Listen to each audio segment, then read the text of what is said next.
beautiful listeners. Thank you so much for tuning in today.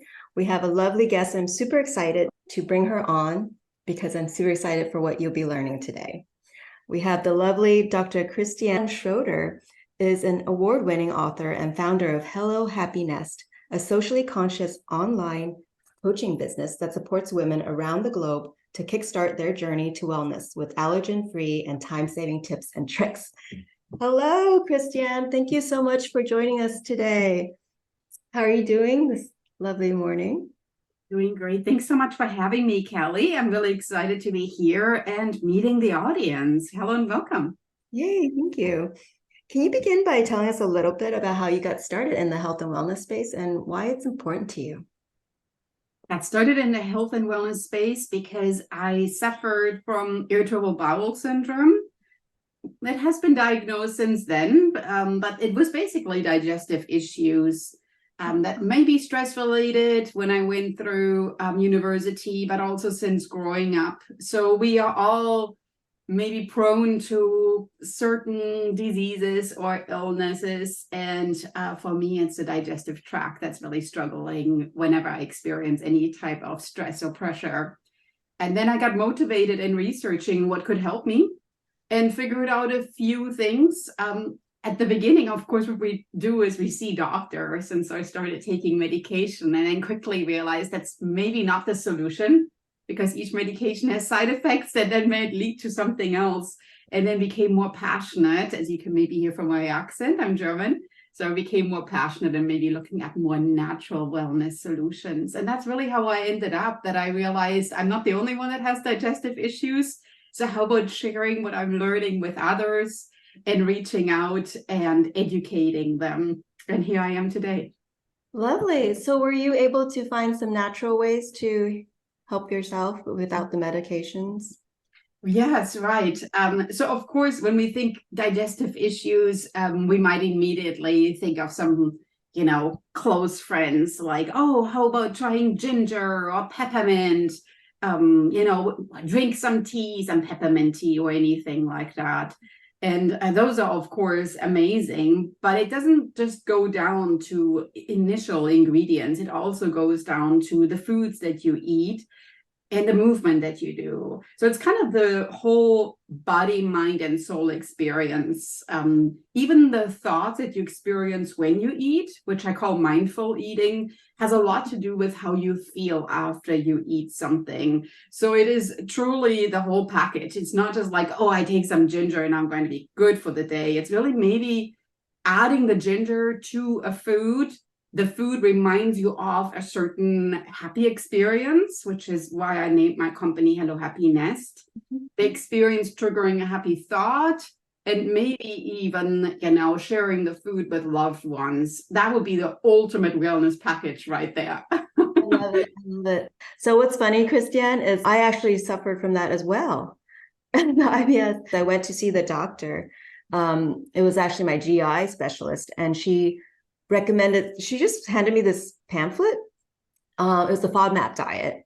And in it, there was dairy in there and like these obvious trigger foods. And I thought, I just threw that sheet out because I know better.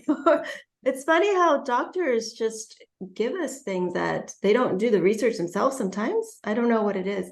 I'm sorry, you're a doctor, huh? No, Kelly. I'm actually a doctor in applied economics. Okay. So I studied. I specialized in obesity and how we can combat obesity by maybe changing the price of healthier foods. So those fruits and vegetables that are, sometimes pricey and prohibitive in putting them in your shopping cart versus unhealthier foods, which is maybe the fast food or the high calorie laden foods, which is maybe frozen dinners or anything like that. So that's what I researched in my dissertation, because when you think about it, it really comes down to what can we afford on a daily basis to nourish our bodies. And unfortunately, the healthier foods tend to be expensive. There's obviously a reason I teach also food marketing, why we call Whole Foods sometimes Whole Paycheck, because it is an expensive store. So when you think about how doctors make recommendations, they're only limited in maybe, how much they really look at your body. So it is truly a holistic approach, also working maybe with a nutritionist. So I worked as a dietitian for a long time in a clinic, working with psychologists and working with coaches. I'm a health and happiness coach now, to really go down deep into what has been causing these issues. So not just putting a Band-Aid on it and fixing things, but rather going back and unraveling what led to it, so you don't even have to be reactive, but you can be proactive. Yes, absolutely. I love that. Yeah, the holistic approach. I feel like a lot of people are being drawn to that nowadays, because when they see the doctor, it's not helping. And they're just putting a Band-Aid on things, like you said. And so it's wonderful. And it's actually really eye-opening to see like us going out there and finding our own solution and working with health and wellness coaches instead of having to rely on the doctors, which are using probably old, outdated information. And our bodies are evolving. So it's really great that there's people out there like you to help with people's ailments like that. That's great. And of course, it's also something that we've kind of like compare maybe traditional medicine with different influences that you see from all over the world. And sometimes it just helps it looking at different parts of the world and thinking, all right, so maybe Eastern medicine might provide some help, or maybe there's alternative medicine that might provide some help, and kind of putting together a little toolkit of what helps yourself. Because it doesn't mean that traditional medicine is bad and other medicine is good. It's just what works for you individually. So I'm always telling people there's no one size fits all, because you are who you are. You just need to bring out the very best in yourself and figure out how you feel and what you experience when you use certain ways of eating or certain foods. That's what I always think is great, that we emphasize the unique self. And of course, it's your specialty right there, Kelly. Yes, absolutely. In human design, definitely. We all have, we're wired differently, like literally, if we look at the chart, all the circuits that are in there. It's so helpful as a map for us to guide us in that space. So I'm curious, you mentioned mindfulness in helping us with our whole body health. And I am super excited what you'll share today too with the mantras. Do you want to jump into that and how people could use that in their daily lives to de-stress, and maybe if they have digestive issues, probably to help with that as well? Yeah, so mantras go along with supporting a holistic approach, because they truly focus on your mind. And you can think of it as a mindfulness, maybe it's even a mind shift. You're shifting your mind from being stressed and anxious to a more happy and calm state. Mm-hmm. So success really happens when you shift your mind, when you're letting your mind wander into a more positive direction. So kind of like the half empty versus making it half full glass. So a mantra could be just a one word. It could even be a quick phrase that you keep on repeating to yourself. And it's a very quick mindfulness technique. So I usually call them 1 minute mantra. And it's basically you recite something to yourself when you feel you're getting stressed out, when you maybe need some positive words that your best friend would tell you, but you are your own best friend, so you're telling them yourself. Mm-hmm. And in this particular case, every person, as you mentioned, is wired differently. Every person might have their own mantra and words that will connect with them. So you can try on different words, and those words then might work for you, and they might lead you to that more calmer state. So for instance, like, you're amazing, you're beautiful, and whenever you fail, I know you have the strength to get back up and do it. Anything like that, that is empowering, that feels good, that has a present tense, will lead to some more positive reaction in your body. Okay. So it's really important it's kind of like, as I mentioned earlier, your little toolkit. and you grab that mantra whenever you feel stressed out and then utilize it in a way that it makes you calmer and more relaxed. Wonderful. Do you have like a universal mantra that people can use and implement today?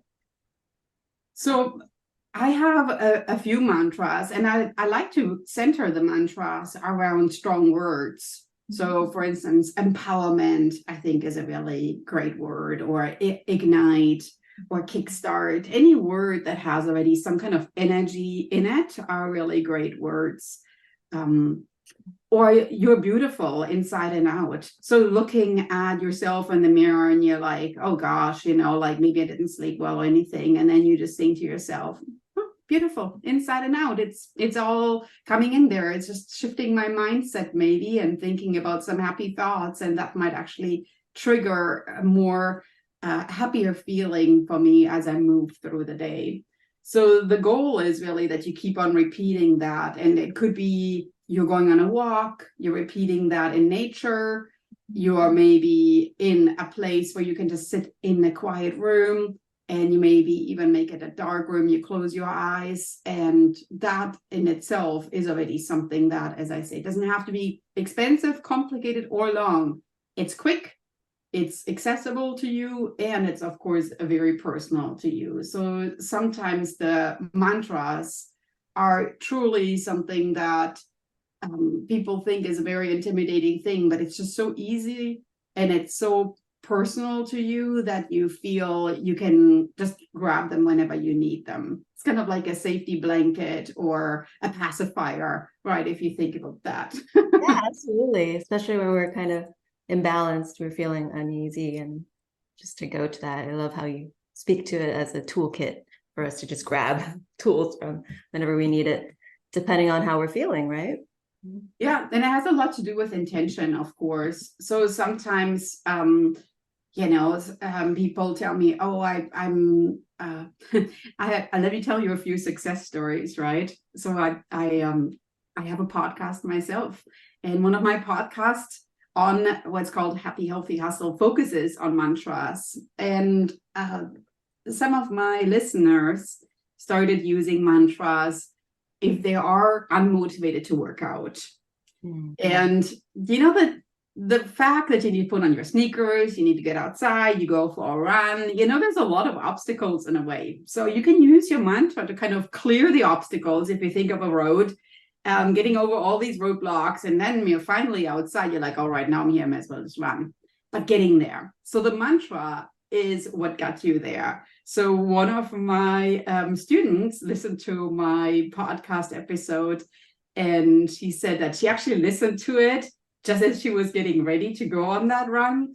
And then she started implementing a mantra that then helped her to go outside and get moving. Yeah. So that was really amazing. Can you share what that mantra was? Because I'm sure a lot of the audience has run into that problem of not wanting to do something, having some resistance. Yeah, let me share you a few that I heard from my students. So here are a few examples. I'm strong, confident, and capable. All right. So that could be a good one to where you're feeling I'm strong, I'm confident, I'm capable, I can do this run, I can do it. Confident, I'm capable. Mm-hmm. Yeah. Another one is I trust in my abilities and I believe in myself. Trust in my abilities and I believe in myself. Mm-hmm. And again, these are always something that focus a lot on the internal strength and creating, whatever your desire is, your intention is for the day. Here's another one. Every challenge is an opportunity for growth, and I embrace it with open arms. So it could be you have an exceptionally challenging day, but you're thinking every challenge is an opportunity for growth, and I'm embracing it with open arms. So it sounds a lot like affirmations when I'm hearing this. Is there a difference, or do you feel like they're the same? In a certain way, it's very similar. What I like about mantras is that it's present tense. So sometimes what we think about affirmations too is that you're putting them into a future, like I will be rich in 10 years, which is amazing. But whenever we think of the here and now, that's really what the mantra is. It is, I am rich, or whatever you would say. So an affirmation and a mantra could work hand in hand to maybe having a goal for the future. And the mantra helps you on a daily basis in taking the steps to get to that goal. I love that. I love how you put that in that context. Like it's Yeah. like a seed, like a seed for manifesting. Yeah. Exactly. So here's another one. I'm grateful for all the blessings in my life, and I approach each day with a positive attitude. So that kind of maybe fits with, let's say, I'm going to be wealthy in 10 years. I'm going to, people, whatever they manifest in their life. Maybe they're going to purchase a house or anything like that. And so they're like, I will never get there. No, let's change that. Let's say I'm grateful for all the blessings in my life, and I approach each day with a positive attitude because I know I can do this. So that's your daily mantra, getting you to your ultimate goal and manifesting that you will get there. I love that. That's so empowering. Yeah, the empowerment. I love it. Thank you, Kelly. Thank you for sharing all of those. I'm sure the audience can use that in their daily life.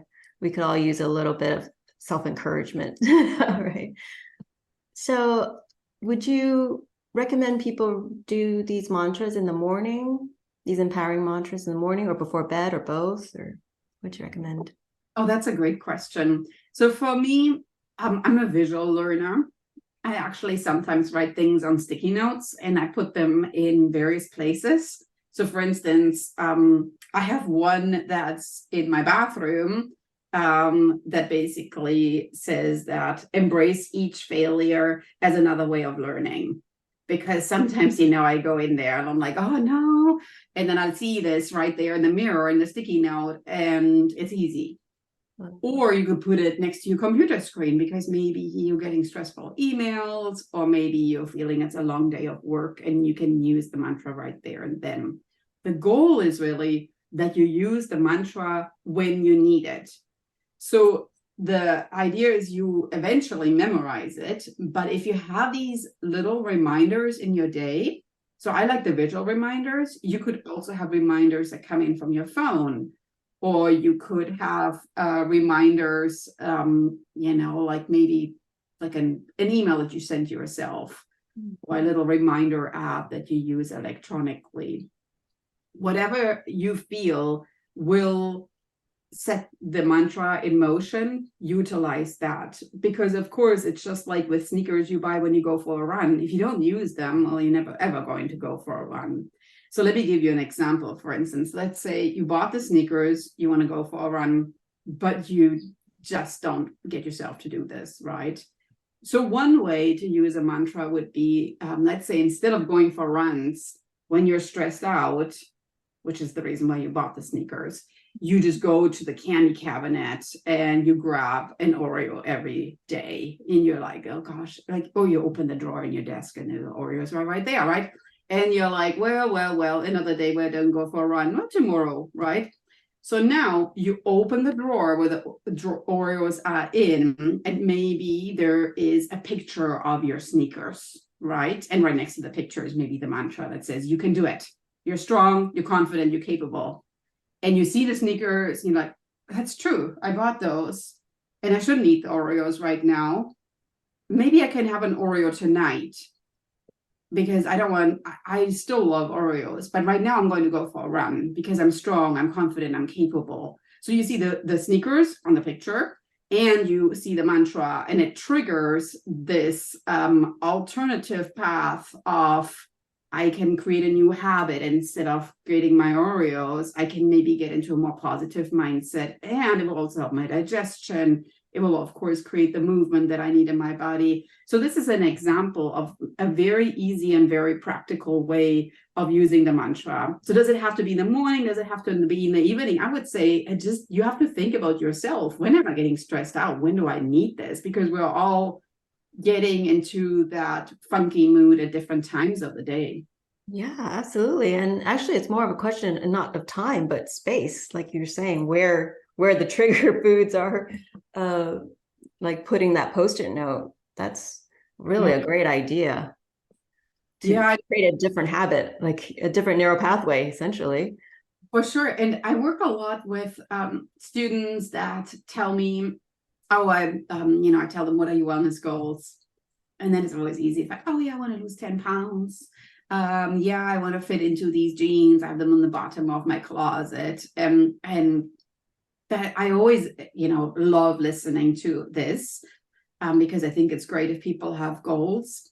At the same time, though, it's in a certain way a somewhat negative way of thinking because you're anchoring an outcome around a number. So I rather embrace a situation to where we're not as focused on making the scale move to a certain number, but we are rather focused on creating habits that will become lifelong habits that will be getting you moving every day or eating more fruits and vegetables every day. And as a positive side benefit, you're also losing the weight, but it's not your ultimate goal. Your ultimate goal is just maybe, giving you some examples from mantras, I am healthy and I'm strong, so my children see me happy every day. I am a capable person and I enjoy giving my kids strong hugs or anything. So you want to be that person because I can truly tell you, my kids couldn't care less how much I weigh or the number on the scale is, but they care that I'm there every day, that I'm happy and healthy and that I'm there and hugging them. So that's really how we need to rewire our thinking right there. Yeah, it's tying to because I'm always about the why power instead versus the willpower. And you're absolutely right. The mantra then helps remind us why we want to get healthy or fit. It's not about the pounds or the weight loss. Yeah. Very good. Yeah, that's exactly it. I love that word, why power. That's good.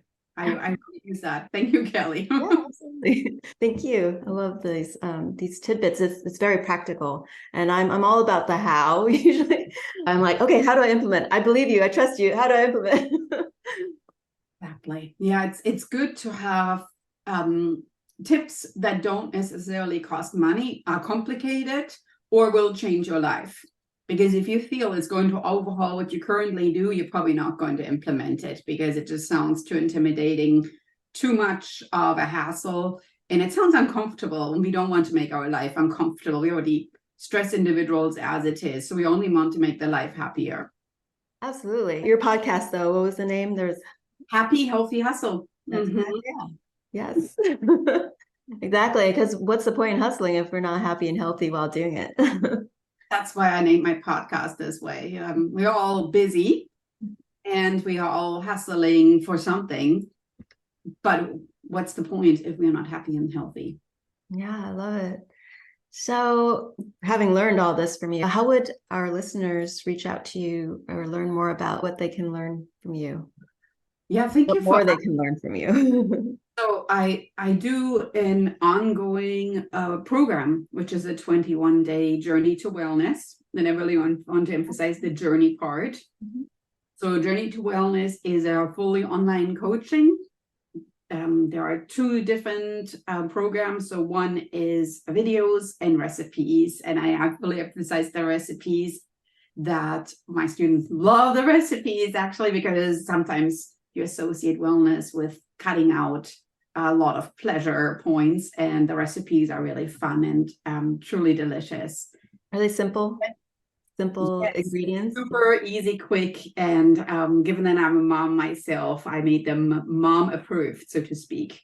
And then there is also a deluxe package of the Journey to Wellness, which includes one-on-one coaching. There's a community coaching. It also has workout videos in there and some tips with regard to finding easy and accessible clothing that makes you feel good inside and out. I work as a professor, so sometimes people associate purchasing business clothing with spending a lot of money, and I have a lot of really cool tips in there in finding something that might be making you feel good and not breaking the bank.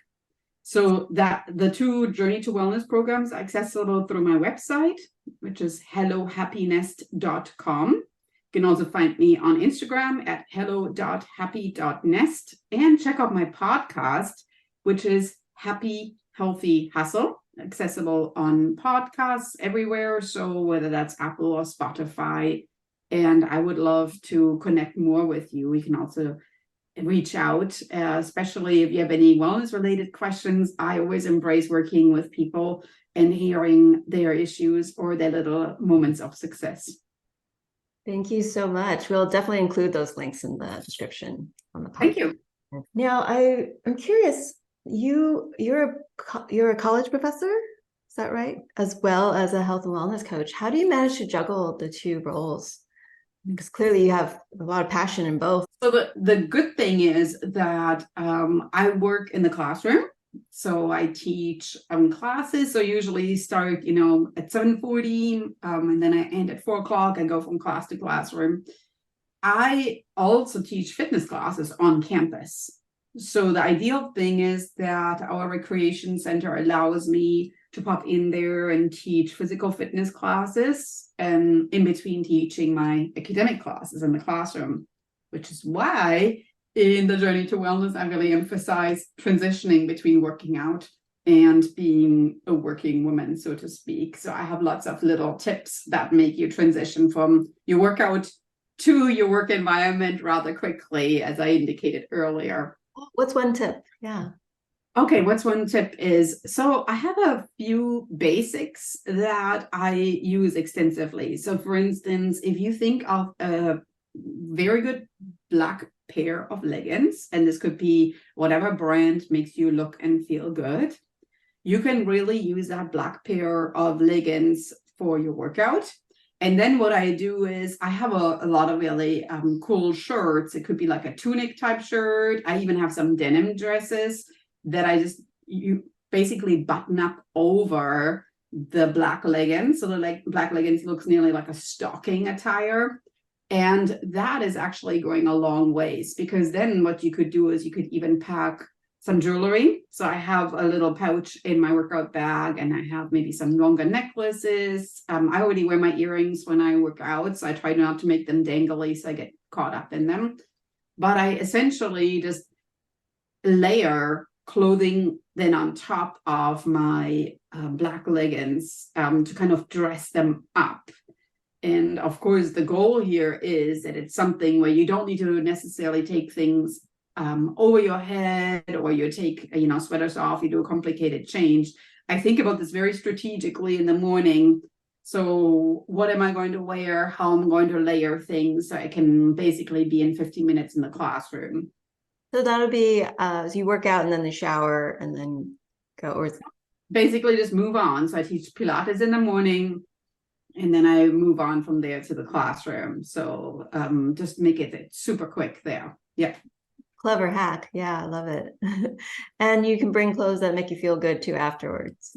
Yeah, as I mentioned, the real emphasis is it needs to be a black pair of leggings that is super comfortable, because black leggings is kind of like wearing high heels. So some people think, oh my gosh, do I need to purchase expensive high heels? Can I maybe get them at a discount store? Purchase the ones that are so comfortable that you could wear them all day, right? So the leggings do need to be super comfortable. That's really, really the most important thing, because it's your basic.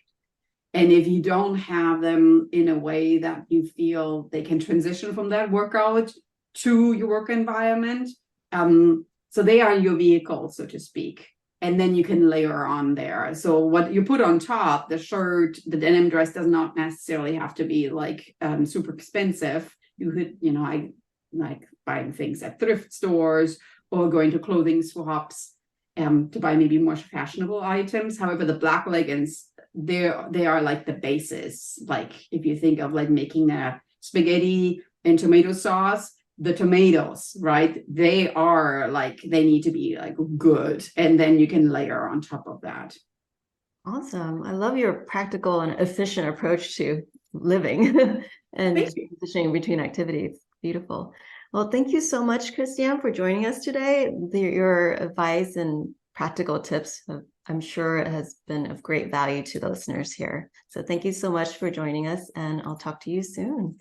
Do you have any parting words, actually, before we close out here? My main goal is just to help others. And if you would love to reach out, whether you maybe listen and you had a mantra, I would love that you share that with me, because it's always great to hear how your little success stories worked out for you. Awesome. Thank you so much, Christiane. We'll talk to you soon. Bye now. Thank you.